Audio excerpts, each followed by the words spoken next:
Պարոն վարչապետ, այսինքն թանգարանի տնօրենը հեռացվել է ձեր ցուցումով այն բանի համար, որ ԱՄՆ փոխնախագահային Արցախի վերաբերյալ գիրք է նվիրել, ճիշտ հասկացան ձեր պնդումը, ձեր մեկնաբանությունը։ Ցուցումով, այո, ես խնդրել եմ, որ նա հրաժարականի դիմում գրի։ Իմ ցուցումը եղել է Արցախի մասին իր խոսելը, նաև գիրք նվիրելը, հա, դուք համարել եք դա կառավարության քաղաքականությանը հակառակ ինչ-որ գործողություն։ Այո, ես դա համարել եմ կառավարության վարած արտաքին քաղաքականությանը հակառակ գործողություն, ես դա համարել եմ սադրիչ գործողություն եւ խնդրել եմ, որ դիմում գրի։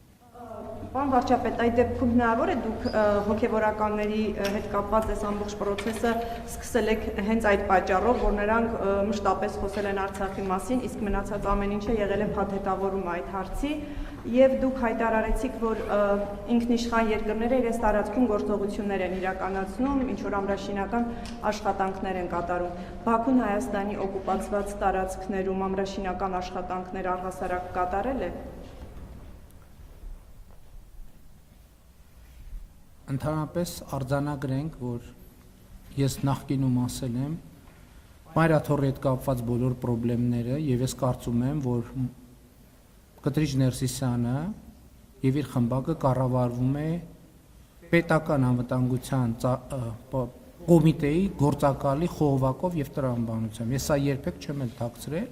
բայց ինչպես է այդ հոգեվոր ոլորտում այդ խոցերը, երեք ասեցի, դա խոցելն են դարձնում, որ մարդկանց հեշտությամբ հավաքագրեն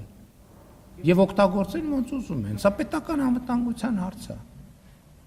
Եվ այո, ես էլի ասում եմ, երբ որ երկրի վարչապետը հայտարարում է, որ մենք Ղարաբաղի շարժումը պետքա դադարեցնենք, չի կարող լինի պաշտոնյա, որը շարունակի Ղարաբաղի շարժումը։ Չի կարող լինել։ Հոգևորականները ինչ։ Ներողություն, բայց եկեք գերխոսության չվերածենք։ Ես դες նոր ասեցի, ես նոր գնացել եմ պատարակի եւ բանից հնչում է։ Պատարակին հնչում է։ Ընդ որում պատարակի ընթացքում հնչում է ոչ մի անգամ։ Արցախի հանրապետությունը դա չի նշանակում։ Այդ նշանակում է պատերազմի կոչ։ Ուրիշ բան չի նշանակում։ Լավ, ոչ այսօր, վաղը մյուս օրը։ Բա էս ենք ասում, բա դրա համար ենք ասում։ Բա դրա համար ենք ասում, որ Կտրիչ Ներսյանը եւ իր խմբակը պատերազմի կուսակցության առաջնորդությունն է ստանձնել։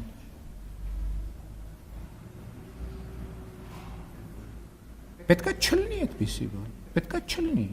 Ոնց կարա երկրում լինի 6 հատ արտաքին քաղաքականություն։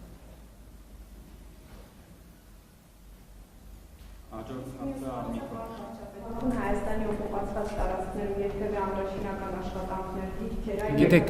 ես նախկինում այդ թեմային անդրադարձել եմ, որ մենք ունենք սահմանազատման հետ կապված խնդիրներ։ Ես չեմ կարող հարցը դիտարկել մի հարթության մեջ, որովհետև եթե ձեր հարցի արդարորեն պատասխանեմ, պետք է պատասխանեմ երկու կողմերի մասին։ Դրա համար դուք գիտեք ճշմարտությունը, ես մեկնաբանություն չեմ անում։ Հիմա փաստն այն է, որ երկուստեք մենք խուսափում ենք նման բաներից, որպեսզի խաղաղությունը չվտանգենք, ու ճիշտ ենք անում։